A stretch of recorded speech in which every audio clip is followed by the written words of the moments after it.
Hello everyone, स्वागत है एक बार फिर से आप सभी का आपके अपने YouTube channel state PCS hub में।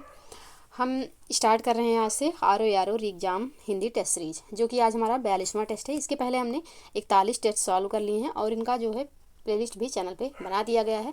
और यकीन मानिए, अगर आप ये पूरा टेस्ट सॉल्व कर लेते हैं तो आप 50 प्लस रहेंगे ही। 50 प्लस क्या, 56 प्लस आप स्कोर कर पाएंगे आर ओ एग्ज़ाम में। तो अभी जो है ये हमारा आज 42वां टेस्ट है और ये जो पीडीएफ है हमारे टेलीग्राम चैनल पे अपलोड होगा। तो अगर अभी तक आपने टेलीग्राम चैनल नहीं ज्वाइन किया है तो टेलीग्राम चैनल ज्वाइन कर लीजिए, ताकि ये पीडीएफ प्राप्त कर सकें। साथ ही वीडियो को लाइक एवं शेयर करना ना भूलिएगा। चैनल पे यदि नए हैं तो चैनल को प्लीज़ सब्सक्राइब कर लीजिए। तो अभी आपके पास एक डेट आई कि 16 फरवरी को ये है कि शायद आर ओ एग्ज़ाम 16 फरवरी को हो। कोई भी ऑफिशियल डेट नहीं है, ऐसे ही तुक्के लगाए जा रहे हैं, कयास लगाया जा रहा है कि शायद 16 फरवरी को एग्ज़ाम हो। तो उसके भी दृष्टिकोण से और वैसे भी अगर पढ़ाई के पर्पज़ से देखा जाए तो मान लीजिए आप 16 फरवरी ने कि 16 फरवरी को ही आपका एग्ज़ाम है, कम से कम पढ़ाई तो होती रहेगी। तो इसलिए चलिए आज से स्टार्ट करते हैं, क्योंकि बीच में कुछ दिन ब्रेक हो गया ये टेस्ट सीरीज, तो आज से कंटिन्यू करेंगे और चलिए सॉल्व करते हैं। और आप लोग लास्ट पे ज़रूर बताइएगा कमेंट सेक्शन में कि आपके कितने क्वेश्चन सही हो रहे हैं, आप कितना स्कोर कर रहे हैं। तो चलिए आगे बढ़ते हैं, सॉल्व करते हैं। तो यहाँ पे पहला प्रश्न है, निम्न में से कौन सा अमृत का पर्यायवाची नहीं है? सुधा, पीयूष, अनल या फिर अमी। तो यहाँ पे जो अमृत का पर्यायवाची नहीं है वह क्या हो जाएगा आपका? तो यह हो जाएगा अनल। ऑप्शन सी यहाँ पे अनल जो है या अग्नि का पर्यायवाची है, अमृत का पर्यायवाची नहीं है। अमृत के पर्यायवाची हो जाएंगे सुधा, पीयूष और अमी। तो ऑप्शन सी इसका सही आंसर होगा। नेक्स्ट प्रश्न है, निम्नलिखित में से कौन सा आरंभ का पर्यायवाची नहीं है? उपक्रम, सूत्रपात, श्री गणेश या फिर अर्वाचीन। आरंभ का कौन सा इसमें से पर्यायवाची नहीं है? तो इसका सही आंसर हो जाएगा अर्वाचीन। अर्वाचीन जो है यह आरंभ का पर्यायवाची नहीं है। ऑप्शन डी इसका सही आंसर हो जाएगा। बाकी उपक्रम, सूत्रपात और श्री गणेश ये तीनों आरंभ के पर्यायवाची हो जाएंगे। अर्वाचीन जो है यह आरंभ का पर्यायवाची नहीं होता है, बल्कि आधुनिक का पर्यायवाची हो जाएगा। तो ऑप्शन डी यहाँ पे बिल्कुल सही आंसर होगा। नेक्स्ट प्रश्न है, निम्नलिखित में से कौन सा उदास का पर्यायवाची नहीं है? खिन्न, म्लान, औषण या फिर विरक्त। तो इसका जो सही आंसर हो जाएगा यह हो जाएगा विरक्त। विरक्त जो है यह आपका उदास का पर्यायवाची नहीं होगा। तो ऑप्शन डी यहाँ पे सही आंसर हो जाएगा। तो यहाँ पे जो विरक्त शब्द है या उदास का पर्यायवाची नहीं है, बल्कि उदासीन का पर्यायवाची हो जाएगा। तो यहाँ पे ऑप्शन डी इसका सही आंसर होगा। नेक्स्ट प्रश्न है, निम्नलिखित में से कौन सा एक गंगा का पर्यायवाची शब्द है? पैश्विनी, सुरधुनी, तरणी या फिर तरंगवती। तो इसका जो सही आंसर हो जाएगा आपका यह हो जाएगा ऑप्शन बी। सुरधुनी जो है यह गंगा का पर्यायवाची है। ऑप्शन बी यहाँ पे सही आंसर हो जाएगा। बाकी पैसुनी, तरड़ी और तरंगवती जो है ये तीनों नदी के पर्यायवाची हैं। तो सुरधुनी जो है यह गंगा जी का पर्यायवाची है। ऑप्शन बी यहाँ पे सही आंसर हो जाएगा। नेक्स्ट प्रश्न है, निम्नलिखित में से कौन सा शब्द दूध का पर्यायवाची है? क्षीर, नीर, हवि या फिर सुरभि। तो यहाँ पे दूध का पर्यायवाची कौन सा शब्द हो जाएगा? तो क्षीर जो है यह दूध का पर्यायवाची है। ऑप्शन यहाँ पे सही आंसर हो जाएगा। क्षीर जो है यह दूध का पर्यायवाची है। नीर जो है यह जल का पर्यायवाची होता है। हवि जो है यह घी का पर्यायवाची होता है और सुरभि जो है यह गाय का पर्यायवाची है। तो यहाँ पे दूध का पर्यायवाची पूछा गया है, तो ऑप्शन ए इसका सही आंसर हो जाएगा। नेक्स्ट प्रश्न है, निम्नलिखित में से कौन सा प्रेम का पर्यायवाची शब्द है? अनुताप, रज, राग या फिर पुनीत। तो प्रेम का पर्यायवाची आपका हो जाएगा ऑप्शन सी राग। ऑप्शन सी यहाँ पे बिल्कुल सही आंसर होगा। राग जो है यह प्रेम का पर्यायवाची है। राग जो है यह प्रेम का पर्यायवाची है। और अनुताप जो है यह हो जाएगा पछतावा का पर्यायवाची।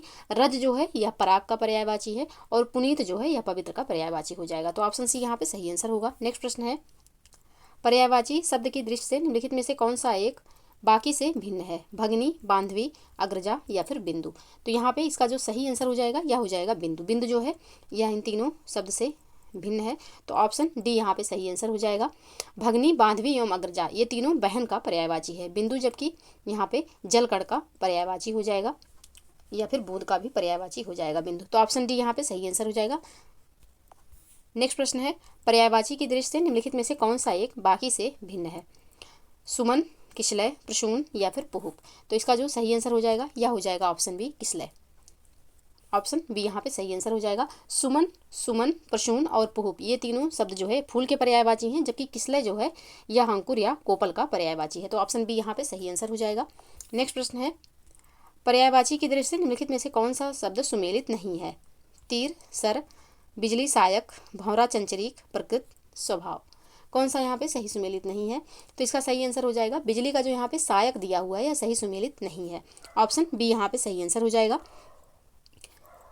क्योंकि सहायक जो है यह बाण का पर्यायवाची है, बाण का पर्यायवाची हो जाएगा सहायक, बिजली का पर्यायवाची नहीं है। तो ऑप्शन बी यहाँ पे सही सुमेलित नहीं है। बाकी तीर का सर बिल्कुल सही है, भंवरा का चंचरी पर्यायवाची बिल्कुल सही है, और प्रकृत का स्वभाव भी सही है पर्यायवाची।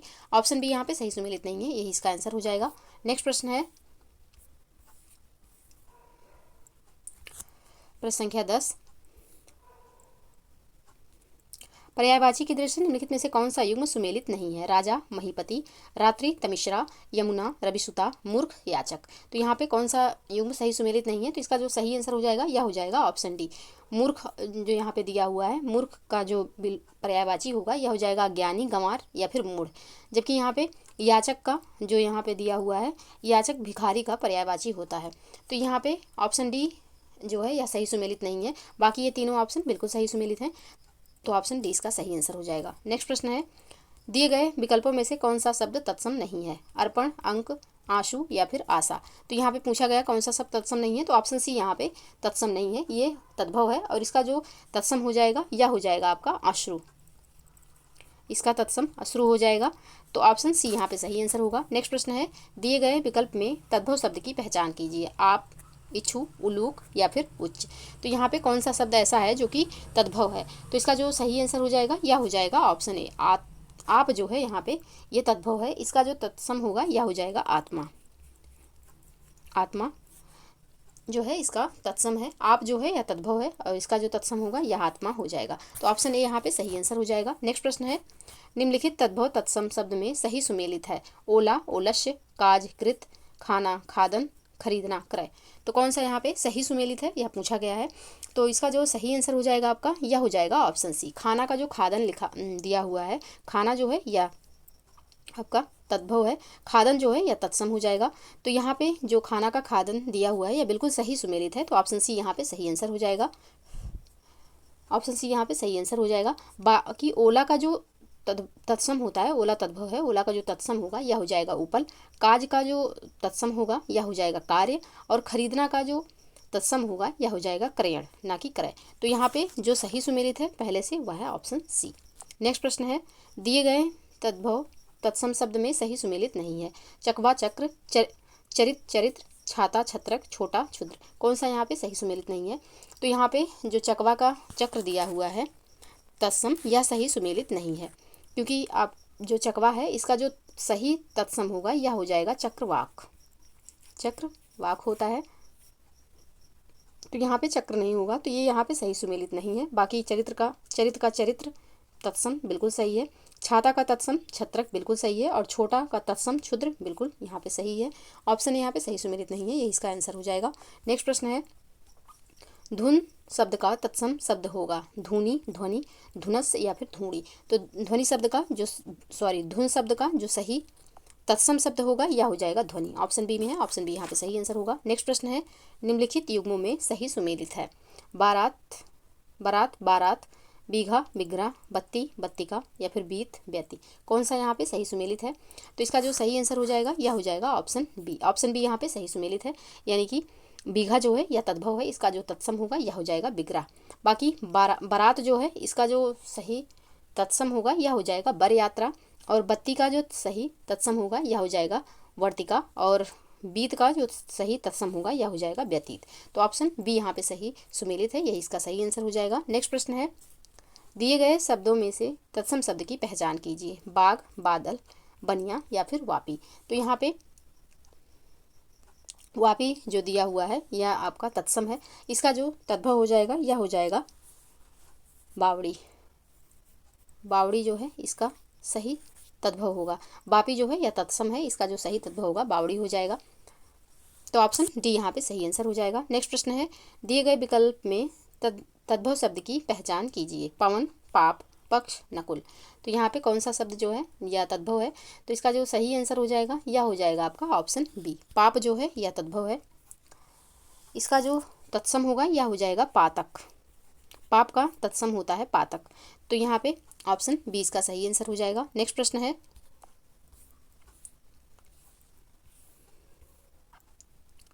दिए गए युग्म में से सही सुमेलित है। ये तद्भव इस तरफ दिया हुआ है, इस तरफ तत्सम। तो बौना का बोपन, भभूत का भरभूत, मेह का स्नेह, सयाना का सज्ञान। तो यहाँ पे कौन सा सही सुमेलित है? तो ऑप्शन डी में जो यहाँ पे दिया हुआ है सयाना का सज्ञान बिल्कुल सही सुमेलित है। बौना का जो सही तत्सम होता है वामन होगा। भभूत का जो सही तत्सम होगा यह हो जाएगा विभूति। और मेह का जो सही तत्सम होगा यह हो जाएगा मेघ। तो ऑप्शन डी जो यहाँ पे पहले से दिया हुआ है और सही सुमेलित है, तो ऑप्शन डी इसका सही आंसर हो जाएगा। नेक्स्ट प्रश्न है, सजाना शब्द का तत्सम शब्द होगा सज्जापन, श्रृंगार, सजावट या फिर साज सज्जा। तो इसका जो सही आंसर हो जाएगा यह हो जाएगा सज्जापन। ऑप्शन ए में है, तो ऑप्शन ए यहाँ पे सही आंसर होगा। नेक्स्ट प्रश्न है, निम्नलिखित में से ओत प्रोत शब्द का विलोम शब्द है विहीन, अनीश, प्रगामी, संयुक्त। तो ओत प्रोत शब्द का यहाँ पे सही विलोम शब्द क्या हो जाएगा? तो इसका जो सही विलोम हो जाएगा यह हो जाएगा विहीन। ऑप्शन ए यहाँ पे सही आंसर हो जाएगा। अनीस का विलोम ईस हो जाएगा, अनीस का विलोम ईस हो जाएगा। और आपका संयुक्त का विलोम हो जाएगा च्युत। तो यहाँ पे ऑप्शन ए इसका सही आंसर होगा। नेक्स्ट प्रश्न है, शब्द और उनके विलोम के संदर्भ में कौन सही सुमेलित नहीं है? गृहीत, व्यक्त, गुरुत्व, लघुत्व, आकीर्ण, साकीर्ण या फिर क्रोध, क्षमा। तो कौन सा यहाँ पे सही सुमेलित नहीं है? तो ऑप्शन सी में जो आकीर्ण का साकीर्ण दिया हुआ है यह सही सुमेलित नहीं है। गृहीत का विलोम जो है यह व्यक्त होता है और गुरुत्व का विलोम लघुत्व बिल्कुल सही है। आकीर्ण शब्द का विलोम साकीर्ण नहीं विकीर्ण हो जाएगा। आकीर्ण का जो विलोम होगा यह हो जाएगा विकीर्ण, विकीर्ण। तो यहाँ पे ऑप्शन सी जो है यह सही सुमेलित नहीं है। प्रश्न पूछा भी गया है कि कौन सा सही सुमेलित नहीं है, तो ऑप्शन सी यहाँ पे सही आंसर हो जाएगा। क्रोध का जो बिल्कुल सही विलोम यहाँ पे दिया हुआ है क्षमा, तो ये भी बिल्कुल सही सुमेलित है। जो सुमेलित नहीं है वह हो जाएगा ऑप्शन सी। ऑप्शन सी इसका सही आंसर होगा। नेक्स्ट प्रश्न है, शब्द और उनके विलोम शब्द के संदर्भ में निम्नलिखित में से कौन सही सुमेलित नहीं है? अर्जित, उपलब्ध, अदोष, सदोष, अवेक्षा, अन्वेक्षा, आलोक, तिमिर। तो कौन सा यहाँ पे सही सुमेलित नहीं है? तो इसका जो सही आंसर हो जाएगा यह हो जाएगा ऑप्शन ए। यहाँ पे अर्जित का जो विलोम उपलब्ध दिया हुआ है सही नहीं है। अर्जित का विलोम हो जाएगा अनर्जित।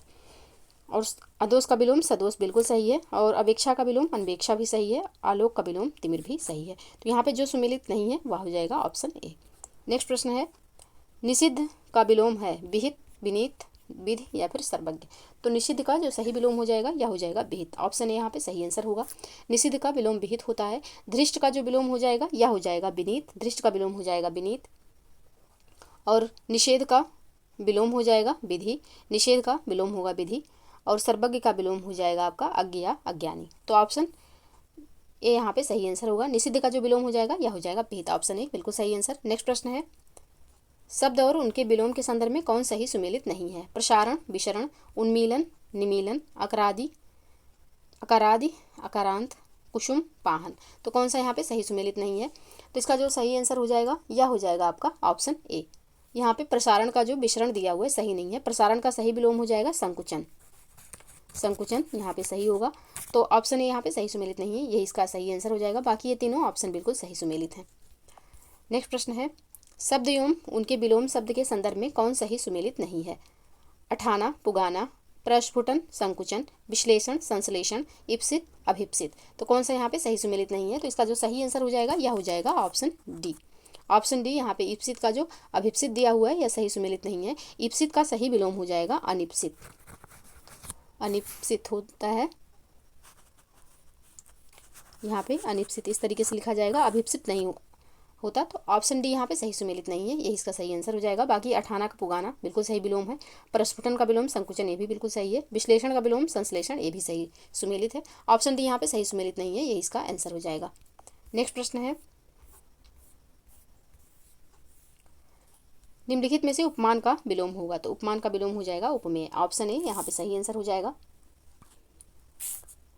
नेक्स्ट प्रश्न है, निम्नलिखित में से कौन सा विलोम युग्म सुमेलित नहीं है? अतिवृष्ट, अनावृष्ट, ग्राह्य, त्याज्य, स्वार्थ, हितार्थ, अनुग्रह, विग्रह। तो कौन सा यहाँ पे सही सुमेलित नहीं है? तो इसका जो सही आंसर हो जाएगा यह हो जाएगा ऑप्शन सी। स्वार्थ का जो यहाँ पे विलोम होगा यह हो जाएगा परमार्थ, हितार्थ नहीं होगा, परमार्थ हो जाएगा स्वार्थ का सटीक विलोम। तो ऑप्शन सी यहाँ पे सही सुमेलित नहीं है, यही इसका आंसर हो जाएगा। बाकी तीनों ऑप्शन बिल्कुल सही सुमेलित हैं। नेक्स्ट प्रश्न है, निम्नलिखित में से कौन सा विलोम युग्म सुमेलित नहीं है? निर्मल, मलिन, चिरंतन, नश्वर, स्थूल, सूक्ष्म, मसृण, दृढ़। तो यहाँ पे ऑप्शन डी सही सुमेलित नहीं है, क्योंकि मसृण का जो सही विलोम होता है यह होता है रूक्ष। तो ऑप्शन डी यहाँ पे सही सुमेलित नहीं है, यही इसका आंसर हो जाएगा। बाकी निर्मल का मलिन बिल्कुल सही विलोम है, चिरंतन का विलोम नश्वर ये भी बिल्कुल सही है, और स्थूल का विलोम सूक्ष्म भी बिल्कुल सही सुमेलित है। तो ऑप्शन डी इसका सही आंसर हो जाएगा। नेक्स्ट प्रश्न है, निम्नलिखित में से कौन सा युग्म सुमेलित नहीं है? छली का निश्चल, भोगी का योगी, जागृत का शयन, निष्काम का सकाम। तो यहाँ पे कौन सा सही सुमेलित नहीं है? तो यहाँ पे जागृत का जो शयन दिया हुआ है यह सही सुमेलित नहीं है। जागृत का सही विलोम हो जाएगा सुसुप्ति, सुसुप्ति हो जाएगा सही विलोम। तो ऑप्शन सी यहाँ पे सही सुमेलित नहीं है। बाकी छली का विलोम निश्चल बिल्कुल सही, भोगी का विलोम योगी भी सही, और निष्काम का विलोम सकाम भी यहाँ पे सही हो जाएगा। ऑप्शन सी इसका सही आंसर हो जाएगा। नेक्स्ट प्रश्न है, जो सब में व्याप्त हो के लिए एक शब्द है? विभु, विज्ञ, वर्धमान या फिर वाचाल। तो जो सब में व्याप्त हो उसके लिए एक शब्द हो जाएगा विभु। ऑप्शन ए यहाँ पे सही आंसर होगा। विज्ञ के लिए जो एक वाक्य होगा यह हो जाएगा जिसकी जानकारी अधिक हो, उसे विज्ञ कहेंगे। वर्धमान तो जो निरंतर बढ़ रहा हो उसे वर्धमान कहेंगे। वाचाल जो अधिक बोलता हो उसे वाचाल कहेंगे। तो यहाँ पे जो सब में व्याप्त हो उसे विभु कहेंगे। ऑप्शन यहाँ पे सही आंसर हो जाएगा। नेक्स्ट प्रश्न है, जो आँखों के आगे उपस्थित हो उसके लिए सही शब्द है? तो जो आँखों के आगे उपस्थित हो उसके लिए जो सही शब्द हो जाएगा यह हो जाएगा प्रत्यक्ष। ऑप्शन डी यहाँ पे सही आंसर हो जाएगा। परोक्ष का यहाँ पे हो जाएगा वह जो आँखों से परे यानी कि दूर हो, और अपारदर्शी का हो जाएगा जिसके पार ना देखा जा सके। प्रियदर्शी का हो जाएगा जो देखने में प्रिय हो। तो ऑप्शन डी यहाँ पे सही आंसर हो जाएगा। जो आँख के आगे उपस्थित हो उसे प्रत्यक्ष कहेंगे, उसके लिए एक शब्द होगा। ऑप्शन डी यहाँ पे सही आंसर हो जाएगा। नेक्स्ट प्रश्न है, लाभ की इच्छा रखने वाले के लिए एक शब्द। तो लाभ की इच्छा रखने वाले के लिए एक शब्द हो जाएगा लिप्सा। ऑप्शन बी यहाँ पे सही आंसर हो जाएगा। लाभार्थी तो लाभ को पाने वाला जो है वह लाभार्थी कहलाएगा, और लाभदायक तो कोई वस्तु का जब फायदेमंद हो तो उसे लाभदायक कहते हैं। तो यहाँ पे लाभ की इच्छा रखने वाला लिप्सा कहलाएगा। ऑप्शन बी यहाँ पे सही आंसर हो जाएगा। ऊपर आने वाली श्वास के लिए एक शब्द। तो ऊपर आने वाली जो श्वास होती है उसे क्या कहेंगे? तो उसे उच्छ्वास कहेंगे। ऑप्शन ए यहाँ पे सही आंसर हो जाएगा। ऊर्ध्वगामी तो ऊपर की ओर जाने वाले को ऊर्ध्वगामी कहेंगे। उपयुक्त तो ऊपर तक हुआ, इसके लिए उपयुक्त शब्द होगा। अर्थगर्भित तो जिसके अंदर अर्थ भरा हो उसे अर्थगर्भित कहेंगे। तो यहाँ पे ऊपर आने वाली श्वास के लिए उच्छ्वास। ऑप्शन ए यहाँ पे बिल्कुल सही आंसर हो जाएगा। नेक्स्ट प्रश्न है, जहाँ किसी बात का डर ना हो के लिए एक शब्द। परमहंस, निरापद, निष्प्रिय या फिर दुर्जय। तो जहाँ किसी बात का डर ना हो उसके लिए जो एक शब्द हो जाएगा यह हो जाएगा निरापद। ऑप्शन बी यहाँ पे बिल्कुल सही आंसर होगा। बाकी परमहंस तो जो सुख दुख से परे हो उसे परमहंस कहेंगे। निष्प्रिय हो जाएगा जिसको किसी प्रकार का लोभ ना हो उसे निष्प्रिय कहेंगे। दुर्जय तो जिस पर विजय पाना कठिन हो उसे दुर्जय कहेंगे। तो ऑप्शन बी यहाँ पे सही आंसर हो जाएगा। नेक्स्ट प्रश्न है, जिसका दमन करना कठिन हो के लिए एक शब्द है। दत्तचित, दुष्कर, दुर्दम्य या फिर दुर्निवार। तो जिसका दमन करना कठिन हो उसके लिए जो एक शब्द हो जाएगा यह हो जाएगा आपका दुर्दम्य। ऑप्शन सी यहाँ पे सही आंसर हो जाएगा। बाकी दत्तचित तो किसी काम को पूर्ण लगन से करना, उसके लिए जो एक शब्द होगा दत्तचित हो जाएगा। दुष्कर जिसे करना कठिन हो उसे दुष्कर कहेंगे। और दुर्निवार तो दुर्निवार के लिए जो एक शब्द हो एक वाक्य होगा यह हो जाएगा जिसका निवारण करना कठिन हो। तो ऑप्शन सी यहाँ पे बिल्कुल सही आंसर हो जाएगा। जिसका दमन करना कठिन हो उसे दुर्दम्य कहेंगे, उसके लिए एक शब्द। ऑप्शन सी सही आंसर हो जाएगा। नेक्स्ट प्रश्न है, क्रोध करने वाली स्त्री के लिए एक शब्द। भामिनी, मुमुर्षु, मर्माहत या फिर मृणाल। तो जो क्रोध करने वाली स्त्री के लिए एक शब्द हो जाएगा यह हो जाएगा भामिनी। ऑप्शन ए यहाँ पे बिल्कुल सही आंसर होगा। बाकी मुमुर्षु तो मरने की इच्छा रखने वाला मुमुर्षु कहलाएगा। मर्माहत तो जिसके हृदय को चोट पहुंची हो उसे मर्माहत कहेंगे। और मृणाल तो कमल की डंडी को मृणाल कहा जाता है। तो ऑप्शन ए यहाँ पे सही आंसर हो जाएगा। क्रोध करने वाली स्त्री के लिए एक शब्द भामिनी होता है। नेक्स्ट प्रश्न है, जो मुकदमा दायर करे उसे कहते हैं अभियुक्त, प्रतिवादी, परिमार्जित या फिर वादी। तो जो मुकदमा दायर करे उसके लिए एक शब्द होता है वादी। ऑप्शन डी यहाँ पे सही आंसर हो जाएगा। बाकी अभियुक्त तो जिस पर मुकदमा चलाया गया हो उसे अभियुक्त कहेंगे। प्रतिवादी तो जो मुकदमे का प्रतिवाद या बचाव करे।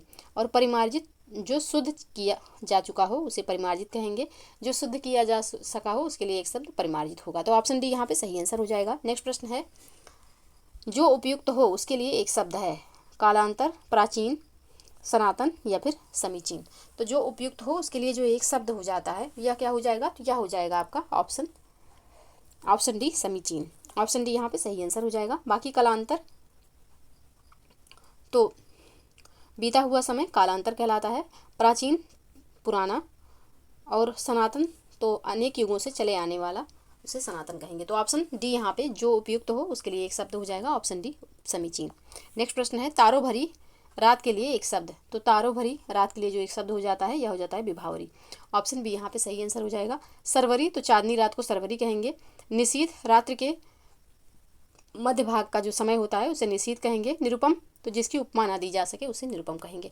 तो यहाँ पे तारो भरी रात के लिए ऑप्शन बी इसका सही आंसर हो जाएगा। नेक्स्ट प्रश्न है उत्कर्ष ने आधा लीटर दूध पी लिया। उक्त वाक्य में कौन सा विशेषण है? यहाँ पे आंसर दे दिया गया है। सार्वनामिक, गुणवाचक, परिमाणवाचक या फिर उपयुक्त सभी। तो इसका जो सही आंसर हो जाएगा यह हो जाएगा ऑप्शन सी परिमाणवाचक। नेक्स्ट प्रश्न है सुषमा अति सुंदर लड़की है, निम्न में प्रविशेषण है। तो यहाँ पे जो विशेषता की भी जो विशेषण की भी विशेषता बताए उसे प्रविशेषण कहते हैं। तो यहाँ पे इसका जो सही आंसर हो जाएगा यह हो जाएगा बी। सुंदर विशेषण है और इसके पहले भी एक विशेषण लगा हुआ है तो ये प्रविशेषण हो जाएगा। ऑप्शन बी यहाँ पे सही आंसर हो जाएगा। नेक्स्ट प्रश्न है निम्न में कौन विशेषण शब्द नहीं है? आर्थिक, जातीय, मौखिक या फिर चमक। तो यहाँ पे कौन विशेषण नहीं है? तो चमक जो है यह विशेषण नहीं है। ऑप्शन डी यहाँ पे सही आंसर हो जाएगा। चमक का जो विशेषण होगा यह हो जाएगा चमकीला। तो ऑप्शन डी यहाँ पे सही आंसर होगा। बाकी आर्थिक, जातीय और मौखिक ये तीनों विशेषण हैं। नेक्स्ट प्रश्न है इस गांव में 40 आदमी रहते हैं। उक्त वाक्य में कौन सा विशेषण है? संख्यावाचक, परिमाणवाचक, गुणवाचक या फिर उपयुक्त में से कोई नहीं। तो इसका जो सही आंसर हो जाएगा यह हो जाएगा संख्यावाचक। ऑप्शन यहाँ पे सही आंसर हो जाएगा। नेक्स्ट प्रश्न है सुमेलित नहीं है विशेष से विशेषण।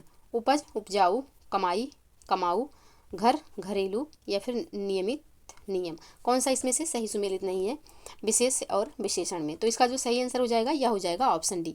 ऑप्शन डी यहाँ पे सही सुमेलित नहीं है क्योंकि नियम जो है यह विशेष है और नियमित जो है ये उसका विशेषण है। तो स्थान परिवर्तित हो गया है, यानी कि नियम को यहाँ रहना चाहिए था और नियमित को यहाँ होना चाहिए था। तो ऑप्शन डी इसका सही आंसर हो जाएगा जो कि सही सुमेलित नहीं है। बाकी ये तीनों बिल्कुल सही सुमेलित हैं। नेक्स्ट प्रश्न है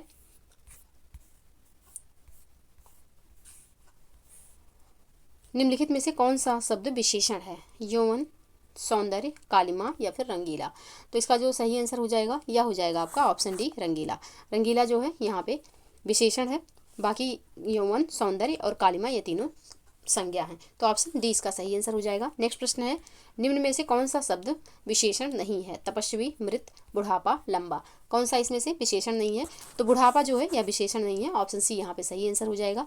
जिस शब्द में से किसी वस्तु या व्यक्ति के गुण, दशा, भाव, अवस्था, स्वभाव आदि का बोध होता है उसे भाववाचक संज्ञा कहते हैं। बुढ़ापा में भाववाचक संज्ञा है। तो यहाँ पे ऑप्शन सी में यहाँ पे भाववाचक संज्ञा हो जाएगा, विशेषण नहीं है। तो ऑप्शन सी इसका सही आंसर हो जाएगा। बाकी तपस्वी, मृत और लंबा ये तीनों विशेषण हैं। नेक्स्ट प्रश्न है निम्न में से किसमें आवृत्ति बोधक विशेषण है? चीनी कम, दोनों चाचा, चौगुना गेहूँ, 8 चोर। इसमें जो है किसमें जो आवृत्ति बोधक विशेषण है? तो इसका सही आंसर हो जाएगा ऑप्शन सी। चौगुना गेहूँ जो है इसमें आवृत्ति बोधक विशेषण है। ऑप्शन सी यहाँ पे सही आंसर हो जाएगा। नेक्स्ट प्रश्न है बाहरी में कौन सा विशेषण है? तो बाहरी में जो यहाँ पे विशेषण हो जाएगा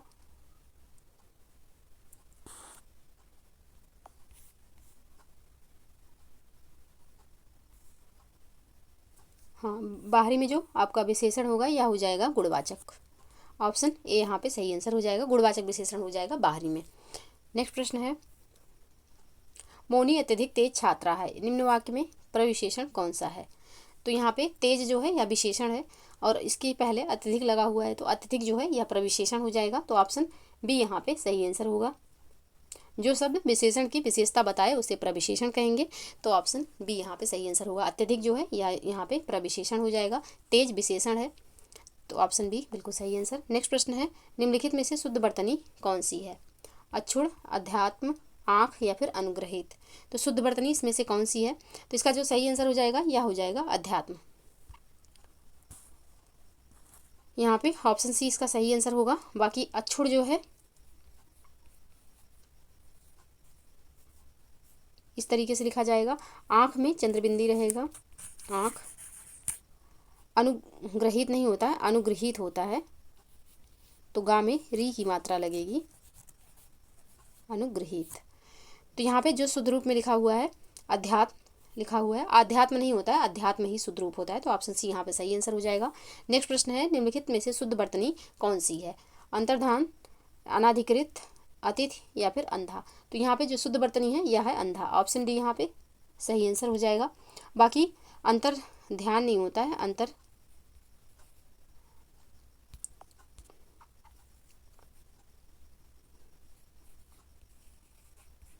अंतर्धान होता है। और अतिथि में दोनों पे छोटी की मात्रा लगेगी, यानी कि तापे भी छोटी की मात्रा रहेगी और थापे भी छोटी की मात्रा रहेगी, अतिथि होता है। अनाधिकृत जो है यहाँ पे अनाधिकृत नहीं होता, अनधिकृत होता है, अनधिकृत होता है, अनधिकृत होगा। तो यहाँ पे जो सबसे शुद्ध रूप में पहले से लिखा हुआ है वह है ऑप्शन डी। तो ऑप्शन डी यहाँ पे सही आंसर हो जाएगा। नेक्स्ट प्रश्न है, निम्नलिखित में से शुद्ध वर्तनी वाला शब्द है। शुद्ध वर्तनी वाला शब्द कौन सा हो जाएगा? तो पक्षीगढ़ जो है यहाँ पे शुद्ध वर्तनी वाला, सॉरी अशुद्ध वर्तनी पूछा गया है, और शुद्ध वर्तनी जो है या पक्षीगढ़ का हो जाएगा। पक्षीगढ़ नहीं होता है, पक्षीगढ़ होता है, छोटी की मात्रा रहेगा, इस तरीके से लिखा जाएगा, ये इसका शुद्ध रूप है। तो अशुद्ध पूछा गया है तो ऑप्शन यहाँ पे अशुद्ध हो जाएगा। बाकी तीनों शब्द जो लिखे हुए हैं इनकी वर्तनी शुद्ध है। नेक्स्ट प्रश्न है, निम्नलिखित में से अशुद्ध वर्तनी वाला शब्द है। अंतर्राष्ट्रीय, आध्यात्म, अग्रगण या फिर अभिशप्त। तो यहाँ पे अभी हमने देखा आध्यात्म जो लिखा हुआ है गलत लिखा हुआ है, इसका जो शुद्ध रूप होता है यह होता है